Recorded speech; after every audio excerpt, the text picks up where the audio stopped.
This is the Object 268 version 5. It is a Tier 10 Soviet collector tank destroyer. It's a vehicle I saw sitting in my garage, and I was like, you know what? I kind of just have to review this vehicle. It's so weird, and you don't really ever see too much content on it, so why not talk about it? Now, the 268 version 5 is essentially an Object 268 gun mounted on a T-10 hull, which is weird, and the tank's got a lot of mobility. I mean, I kitted this thing out for a lot of speed. We got a T3 turbo, mainly because you can't run V-stabs on tank destroyers. This is a turreted vehicle, so you do want that on-movement dispersion, and not only with that T3 turbo, but in the field modification, I had the option of either 2% more DPM or a higher top speed. The DPM difference is so small. It's 2,950 versus 2,800. I just said, you know what? Let me try this thing out with absolutely insane top speed of 57 kilometers per hour.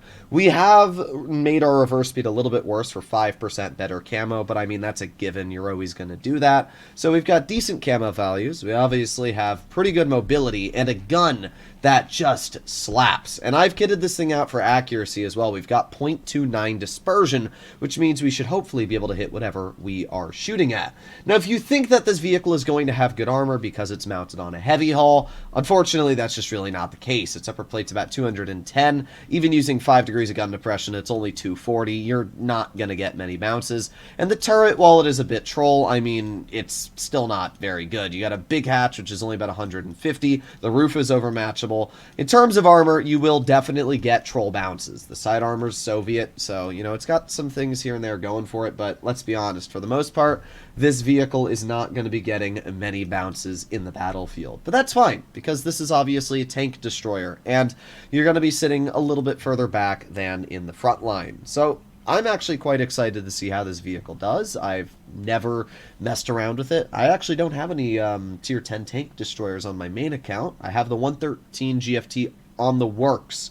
I have the Tier 9. That thing's great. I mean, the 111 GFT has ridiculous hull armor. Its gun is absolutely amazing in the capabilities it has, but it's not the same thing. Here we are on Redshire, which is a map that I actually don't have too much experience on. I've played a lot on this map, but in terms of tank destroyers, I haven't played all too much. Now, I got a couple options. I can either drive to the heavy flank, or I can kind of chill in mid. What do they have for heavies? Not much. They only have 3. Object 452K. KV4, yeah, they really don't have much, so I think I'm going to focus more on the medium flank for now, because I don't really think the heavies are going to need too much of my support. Full speed! Hopefully that turbo helps us out here, but I can tell you for a fact it doesn't feel like it. We're going 35, 36, yeah. I mean, we're starting to accelerate, 40, but our top speed was 57. Okay, maybe I'll just run the DPM on this vehicle. That was definitely a misjudgment because, I mean, obviously it's not that big of a difference, but it still will affect the vehicle. Alright, so we got an E50M spotted already. We are just getting up the hill now. We have nobody going really wide, though. That's a bit of a problem. Could try and help out the team if I need to. That's the nice thing about kind of being a turreted tank destroyer, is that you can kind of do the role of an aggressive tank if you need to. T-44-100 is indeed spotted. Oh. And now the buildings obviously ate that. Alright, let's back up. Let's back up. We're obviously fine. They do have an arty, though. And thankfully the Balshation did get shot, so we don't need to worry too much about him, I'm hoping. But we'll see. We will indeed see. What are you doing, Mr. Balshation? Interesting. Alright, let's move up a bit. Let's move into this bush here. Kind of hoping that this should work as pretty good cover for us. We have the Leopard 1 spotted, and bonk! There you go. 775 damage into his vehicle. However, we can see that we are getting spotted from there, so we're gonna have to stay a little bit further back, most likely. We have nobody covering wide, which is a serious problem, because obviously if anybody starts to push wide, we're gonna be the first line of defense, which is not exactly good. Yep, there you go. Didn't know if we were spotted or not, but yeah, our team has severely already thrown the chances of winning this battle. I'm gonna be honest, because this is pretty awful. Yeah, I'm not sure what to exactly do here. This is pretty bad. Alright, well, I'm going to chill right here. Who would have guessed that you're getting shot in the rear, XM? Alright, well, we got the KV-4 detected. And aiming. There you don't go. That was really unfortunate. We even fully aimed in that shot, but as you can see, it doesn't really matter if you fully aim in when you end up missing. 8 years of driving later, we have been able to reposition, hopefully into a better spot. We're going to aim it on this KV-4, and there you go. Nice. 700 damage shell into his vehicle, which obviously has basically crippled him. Okay, well, I mean, this is definitely a better spot than where we were before. We're really hoping we can clear that boss shot-tion, but no, it's not worth it. We're just going to aim it on the 430 over here. Let's see, 430 is poking, and might as well take a blind shot. We shouldn't be detected anyway, and if that hit, then he's not going to be all too happy. I mean, our team's going to lose this. Our heavy flank is getting absolutely crappered on, which is very unfortunate, but there's obviously not much you can do about it. We have the E50 off to the side, and the K2 is really the only last line of defense we have. All right, let's aim it on the 430, and there you go. 800 damage shell into his vehicle, which has definitely hurt him quite a bit. We're doing all right. We're up to 2,300 damage now. All right, let's reload. We have the Nomad, who we're not able to hit from this current position. K2 actually gets a bonk into the 430, which is pretty important. I'm going to pull up into this spot, though, so that just in case somebody tries rolling behind the K2, we obviously won't be detected. Let's see, let's see. Is our Action 10? Our Action 10 is just the biggest wimp. I mean, dude's literally been full health the entire game. Alright, we have the Nomad out in the open, and bonk! There you go. 724 damage shell into his vehicle. We're still not spotted, and we are up to 3,000 damage, which is pretty nice, I guess. I mean, we're getting out damage. We're just not getting out the win right now. Let's reload. 3, 2, 1, and there you go. Nice. 324.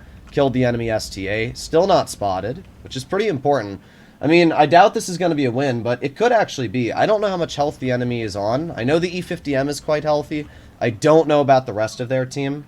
The Action 10 is really the only thing that's going to spot for us right now.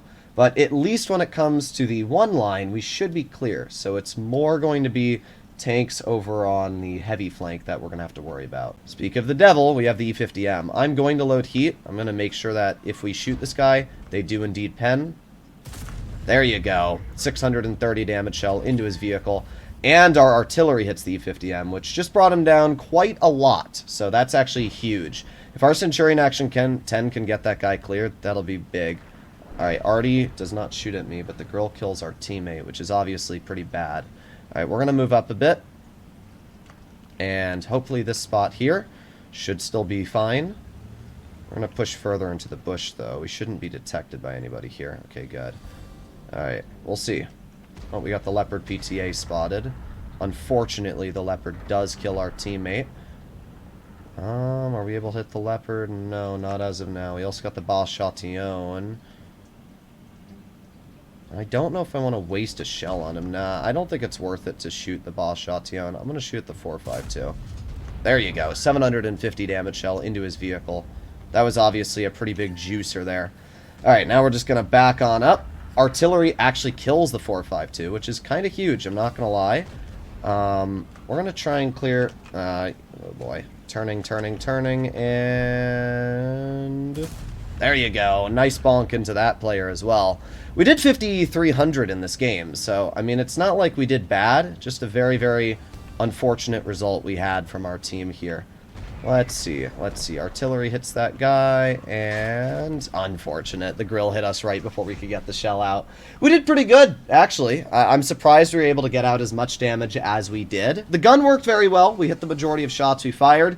We just didn't really get to use the mobility or anything like that. I'm definitely going to swap that field mod out because clearly that top speed did not matter at all. Alright, game number 2. Another pretty solid matchup. We got a couple tier 8s up against us, some tier 9s, and just a few tier 10s. But it doesn't really matter because we're in a tank destroyer as it is, so we're mostly going to be focusing on getting those bonks out rather than anything else. Now I got two options. We can either go to heavy side or we can head over towards the medium side. I think I'm going to try and support the heavies if we get any to go over here. What do we have? A 60 TP and a 452K? Well, which way is our 452 going? He's coming over this way. Alright, yeah, I'm going to try and go high. I'm going to load heat just so we can confirm the pen. This thing has a lot of heat pen, you'll notice. It's 395 mils. Well, game's not telling me. There you go. 395 mils of heat pen, which is more than enough to cut through the majority of frontal armor we should be dealing with. Got the TVP in mid. I don't really care too much about that right now, though. I just want to see how this thing can do frontline, because last game we camped the entire battle. And, I mean, that's alright, but I want to use this thing with a turret. I obviously have the turbo so we can back up faster, so when we pop people, I just want to see how this actually feels like in a matchup where you have something like this, where it's kind of a really, really good chance for you to play it frontline. The mobility does feel nice, though. You can see here, once we get this thing in the gear, we're at 47 kilometers per hour right now. Doesn't seem to get much faster than that on medium terrain, but it's still able to get up to speed, which is quite nice. I know that their 60 TP and Super Conk are not very fast, so we should quite easily be able to move right into this bush here and hopefully get some bonks into somebody. Come on, TVP, move on up. If that TVP moves up to here, we will obviously delete the guy. However, that's a big if, and I doubt we'll be able to spot him if he goes into that bush, which is something that I'm going to have to keep in mind. We have the enemy 60 right in front, and, well, 117. I should have been paying attention to that, but I'm also really, really focused on killing that, that player there. Alright, so here's my thought process. I think the Super Conk is going to turn around. And I think when he does turn around, I think it's more beneficial to get behind. I'm going to load an HE shell. And I think if... Oh, well, that's not what I wanted. Alright, well, it's fine, it's fine. We'll load a standard shell, and there you go, 673. That's still obviously a really, really big bonk. Let's just back up. We have a faster reload than this guy, so let's just hope that our TNH comes over here, helps us. But my thought process was indeed correct on the Super Conk. Like, dude has turned around, which is going to allow us to get behind him and hopefully get a big old juicer magooser. Alright, so let's reload. I don't think it's going to be worth it to load HE at this point, because he's already quite low, so we're just going to aim it on his rear. Oh, yeah, that was a pretty big bonk. Alright, we got a little bit longer left on our reload. We got 7 seconds to go. Definitely think flanking was the right play, though. Alright, Luva shoots my teammate, and there you go. 589. Wanted to make sure that penned over anything else. I mean, this was an easy win. Incredibly easy. It was a little unfortunate that the Type 57 rolled around that corner. Dude hadn't even been spotted before that, but other than that, we're at 2,700. I don't know if we're going to be able to get much more out at this point, to be honest, but hopefully that turbo is going to help us again. This is where I do like having mobility. Like, I feel like mobility is one of the more underrated values in this game. If you can get any tank a higher top speed, why wouldn't you? I mean, especially if you can also give it, you know, side effects like better on movement dispersion. I'm always going to do that, so we're chilling here at a pretty decent chunk of speed. Got the WZ in the back. We're aiming on his vehicle, and keep aiming, keep aiming. There you go. 790 damage shell into the WZ. Obviously, that player probably did not enjoy that all too much. We're going to chill right here. We're going to aim in again.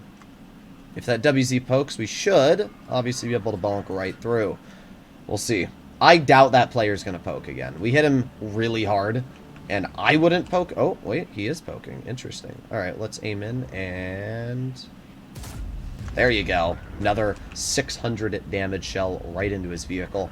That player's obviously done so we're going to reload. We got 6 more seconds left on our shell, and then we should be able to bonk the Kari over here. Aiming. 3, a 2, a 1. Oh, I accidentally flicked my finger there. Doesn't really matter, though. I mean, their team's dead at this point. Well, this is a pretty easy game. We did 4,300 damage, which isn't anything insane, but, I mean, this felt pretty nice. Definitely the mobility on this vehicle felt very, very good in this situation here. We have the ELC shooting at my AMX, and bonk, there you go. 640 damage shell into the ELC. I don't know why the 452 said he'll help me. I don't think we need too much help anymore, but hey, I'll take any help I can get, I guess. Let's see. We got the T-103 back here, and the chance of us hatching him is like 0, but... Oh, really? That's so sad. I think we hit him in the gun mantlet, like the only spot we couldn't pen his vehicle. Oh, well. Let's head up a bit. Maybe we can get another chance to pen him. Maybe, maybe not. We'll see. We're heading in full speed. I doubt it, though. That was so unfortunate. Oh, wait. Wait, maybe, just maybe, we'll get one chance here. Come on, full speed, and... yeah, we did it. We got 300 out. I'll take it. That was a 5,200 damage game. Surprising that we got that much damage out. I have to say, this tank feels pretty strong. We got 6 kills. We easily dominated the heavy side. This tank, when you're in an up tier like this, where you're up against some tier 8s, you got a couple tier 9s, and the tier 10s aren't that deadly, it just feels amazing. I could have even done a bit more damage if I had focused on that 60 instead of the TVP, but in my mind, the TVP was a much bigger threat than the 60, so that's why I was aiming over there. But either way, pretty solid result, as you can see, easily topping the team. Not that much XP, but that makes sense. We did fight tier 8s after all. You're not going to get that much XP when you do fight lower tiered vehicles, especially when you bully them like we did. In total today, I played 3 battles, and we went 66% because I won 2 and lost 1, and averaged 4,519. The first game I played in the vehicle was just shy of 3,000 damage, and it was basically me just trying to understand how to play it, getting used to the playstyle. But obviously after that game, we had 2 pretty solid bonkers. I really like the loadout. The only thing I might change is I might swap out the mobility improvement for maybe an enhanced gun lane drive, but I don't know. That reverse speed is really, really important. This boosts my reverse speed by 3, and if I didn't have it on, I'd be reversing at 13. 16 actually makes you be able to back up a little bit, so I think I'm going to leave it the way I have currently, but it's definitely a capable tank. It feels really, really good. Let me know in the comments down below what you guys think about the 268 version 5. I had a blast playing this tank. Hopefully enjoyed today's video. Bye-bye.